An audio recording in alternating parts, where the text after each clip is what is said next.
तमाम जगहों पर ऐसी खबरें सामने आ रही हैं, बलिया हो, गाजीपुर हो, दूसरे जिलों के अंदर कानपुर, उन्नाव, जहां पर शव का अंतिम संस्कार किए बगैर पानी के अंदर, नदी के अंदर शवों को फेंक दिया गया।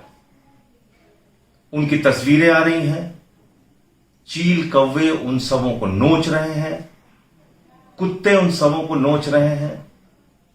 उनकी ऐसी दुर्गति आपने शायद कभी सपने में, कभी कल्पना में नहीं सोची होगी, जैसा इस वक्त देखने को मिल रहा है।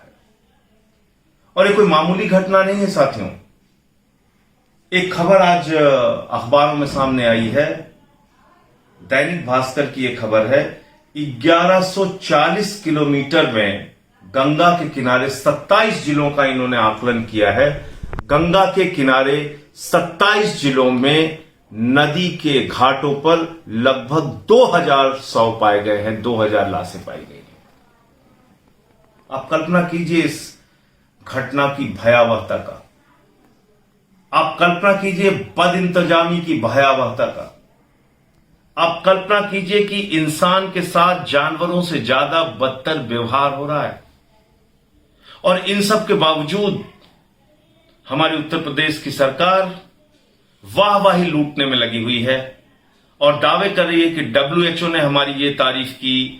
उत्तर प्रदेश में सरकारी आंकड़ों में यह दिखाया जा रहा है कि कोरोना के मरीज कम हो रहे हैं, कोरोना के केसेस कम हो रहे हैं, कोरोना से मरने वालों की संख्या कम हो रही है। और यह सारा दावा झूठा दावा है, गलत दावा है। हकीकत इससे बिल्कुल उलट है। और हकीकत यह है कि आज उत्तर प्रदेश के तमाम जिलों में 5-6 जिलों को अगर छोड़ दिया जाए तो कहीं पर कोरोना की टेस्टिंग ही नहीं होती। यानी कोरोना की बीमारी का जांच केंद्र 75 जिलों में से मात्र 5-6 जिलों में ही मौजूद है, बड़े शहरों में मौजूद है, और कहीं कोरोना की जांच नहीं हो सकती।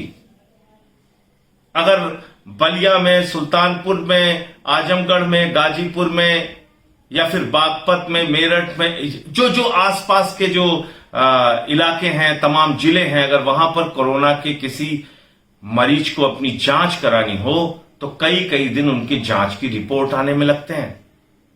जांच नहीं हो सकती। और अगर जांच नहीं हो रही है तो गांव में होने वाली मौतों का जिम्मेदार कौन है? गांव में होने वाली मौतों को चिकित्सीय सुविधा क्या मिल रही है? हॉस्पिटल क्या मिल रहा है? डॉक्टर क्या मिल रहे हैं? ऑक्सीजन क्या मिल रहा है? वेंटिलेटर क्या मिल रहा है? दवाएं क्या मिल रही हैं? किसको पता चलेगा?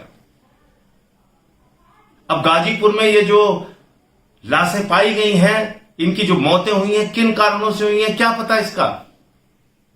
उन्नाव में नदी के घाट के किनारे बालू के नीचे इन शवों को दबा दिया गया। आप शवों को बालू से ढक सकते हैं, छिपा सकते हैं, लेकिन अपनी कमियों को छिपाने से समस्या का समाधान नहीं होगा। यह उत्तर प्रदेश की सरकार को, योगी आदित्यनाथ जी को समझना चाहिए। आप कोरोना की जांच पर रोक लगा देंगे, कोरोना की रिपोर्ट कम आएगी, कोरोना के नंबर कम आएंगे, इससे कोरोना की बीमारी कम नहीं होगी, इससे मरने वालों की संख्या कम नहीं होगी, इससे उत्तर प्रदेश में कोरोना की भयावहता कम नहीं होगी, बल्कि यह लगातार और बढ़ेगी और भयानक रूप लेगी।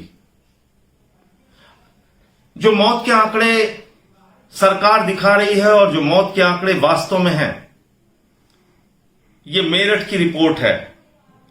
25 तारीख को सरकारी आंकड़ों में 7 मृत्यु दिखाई गई कोरोना से, जबकि शमशान पर जो कोरोना के से मरने वाले, कोरोना से जिन लोगों की मृत्यु होती है, उनके लिए जो शमशान बनाया जाता है, उस शमशान पे 25 लाशें जलाई गई। 26 तारीख को 2 मौतों का आंकड़ा दिखाया गया। 33 शमशान पर शव जलाए गए। 27 को 4 दिखाया गया सरकारी आंकड़ा और 18 शव जलाए गए। 28 को 3 दिखाया गया, 16 शव जलाए गए। 29 को 5 दिखाया गया और 25 शव जलाए गए। 30 को 5 दिखाया गया और 19 जलाए गए। 1 तारीख को 3 दिखाया गया और 27 जलाए गए, 2 तारीख को 7 दिखाया गया और 27 जलाए गए।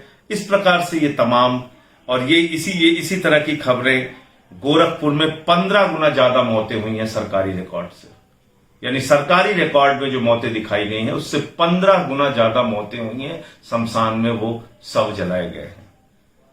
लखनऊ में 10 गुना ज्यादा, यानी सरकारी आंकड़ों में जो मौतें दिखाई गई हैं उससे 10 गुना ज्यादा मौतें हुई हैं। 1500 लोगों की 10 दिन में 1500 लोगों के शव जलाए गए। कानपुर में 5 गुना ज्यादा, सरकारी आंकड़े जो दिखाए गए उससे 5 गुना ज्यादा शव जलाए गए। और ये मणिकर्णिका घाट जो वाराणसी का, काशी का है, उसमें ये खबर है कि 24 घंटे वहां पे चिताएं जल रही हैं। और इसमें 1 मई में दिखाया गया कि सरकारी आंकड़े में 30 अप्रैल को 13, जबकि कब्रिस्तान में 100 जलाए गए, शमशान में 100 जलाए गए 70, 1 मई को 15 और सरकारी आंकड़ों में, और 85 शव शमशान में जलाए गए। इसी तरीके का 11, 61, 2 मई का आंकड़ा है, 17 की जगह 58 शव जलाए गए, ये 3 मई का आंकड़ा है। 8 की जगह 66 शव जलाए गए, ये 4 मई का आंकड़ा है। 5 मई का आंकड़ा है। 9 सरकारी आंकड़े में दिखाए गए और 73 जलाए गए। और झांसी और भी भयानक हालत में है। यहां तो बिल्कुल सरकारी आंकड़ों को छिपाया गया। 25 तारीख को 500 दिखाए गए और 97 शव जलाए गए। 26 तारीख को 700 दिखाए गए, 27 तारीख को 700 दिखाए गए और 92 शव जलाए गए। इस तरह से ये आंकड़ा आप देखिए, कितनी ज्यादा मौतें उत्तर प्रदेश में हो रही हैं। गांव गांव में मौतें हो रही हैं इस वक्त। और अगर यही आलम रहा तो मैं आपसे कहना चाहता हूं, ये भयानक तस्वीरें रुकने वाली नहीं हैं और तेजी के साथ ये बढ़ेंगी। इसलिए कृपा करके मैं विनती कर रहा हूं उत्तर प्रदेश की सरकार से, आप आंकड़ों की कलाबाजी में, आंकड़ों से खेलने में, आंकड़ों को छिपाने के चक्कर में मत फंसिए, बल्कि जो हकीकत है उसको सामने लाकर, उसको देखकर उससे लड़ने की तैयारी कीजिए। और जरूरत इस वक्त है गांव गांव में वैक्सीनेशन केंद्र खोलने की, गांव गांव में डॉक्टरों का इंतजाम करने की, पीएचसी में, सीएचसी में अच्छे अस्पताल की व्यवस्था करने की, सरकारी अस्पतालों में जिले के अंदर हर जिले में कोरोना के जांच केंद्र बनाने की।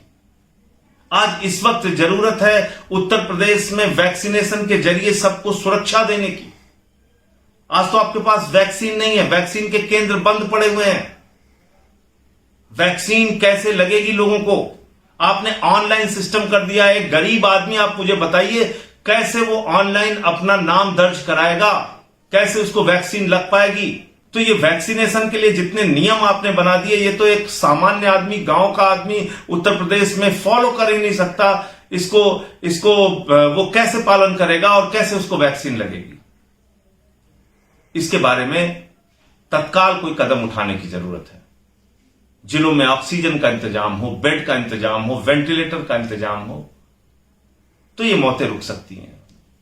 तो आपको नदी के घाट के किनारे ये मरने वाले लोगों के दृश्य, उनकी शव, ये जो दिख रहे हैं ये तस्वीरें, तब रुक सकती हैं। जिन लोगों को इस कोरोना की महामारी में अपनी जान गंवानी पड़ रही है, कम से कम उनको अंतिम संस्कार की तो व्यवस्था हो जाए। 20-20 हजार रुपए लकड़ियों के लिए जा रहे हैं। ये प्रयागराज से एक वीडियो मैंने डाला था, एक जवान अपनी व्यथा बता रहा था, आनंद त्रिपाठी। तो ये उत्तर प्रदेश में एम्बुलेंस के नाम पे भारी लूट हो रही है, प्राइवेट हॉस्पिटल्स में भारी लूट हो रही है। उसकी कैपिंग कीजिए। आपने नियम जारी कर दिया कि एम्बुलेंस वाले इससे ज्यादा पैसा नहीं लेंगे। हर जिले में लूट हो रही है। आपने प्राइवेट हॉस्पिटल्स के लिए कोई नियम नहीं बनाए। जो अस्पताल चाह रहा है, जैसे चाह रहा है, वो पैसे ले रहा है, पैसे खा रहा है। इस महामारी में लोगों को लूटा जा रहा है। तो इसलिए मैं ये अनुरोध करूंगा इस सरकार से कि आप जागिए, कुछ योजनाएं बनाइए और उत्तर प्रदेश की जनता के जीवन को बचाने की कोशिश कीजिए। कैसे बचेगा जीवन? पूरी तरीके से उत्तर प्रदेश के लोगों को वैक्सीन लगने से बचेगा। उसके लिए क्या जरूरी है? ऑनलाइन का नियम खत्म करके गांव गांव में वैक्सीन का केंद्र बनाया जाए, लोगों को वैक्सीन लगाई जाए। नंबर 1, कैसे कोरोना की महामारी का पता चलेगा? हर जिले में कोरोना जांच के केंद्र खोले जाएं और लोगों को पता चल सके कि उनको कोरोना की बीमारी है और उसके हिसाब से उनको ऑक्सीजन बेड की जरूरत है या आईसीयू की जरूरत है, उसका इंतजाम हर जिले में किया जाए, डॉक्टर्स के इंतजाम किए जाए। कैसे प्राइवेट अस्पतालों की लूट रुकेगी, कैसे गरीब आदमी को राहत मिलेगी, उसके लिए प्राइवेट हॉस्पिटल्स के ऊपर भी एक नियम लागू होना चाहिए कि कोरोना के मरीज से किस काम का कितना पैसा लेना है, उससे ज्यादा पैसा वसूला ना जाए। कैसे ये नदी के घाटों पर भयावह तस्वीरें जो आ रही ये रुकेंगी, इसके लिए आपको अंतिम संस्कार की कम से कम व्यवस्था निःशुल्क, लोगों के लिए जिनकी मृत्यु हो जाती है उनका अंतिम संस्कार निःशुल्क हो सके, उनको लकड़ी के चक्कर में, घंटों इंतजार करने के चक्कर में अपने घर वाले का शव नदी में ना फेंकना पड़े, उसकी दुर्गति ना हो, इसकी व्यवस्था करनी पड़ेगी। उठिए, जागिए, उत्तर प्रदेश को बचाने की पहल कीजिए।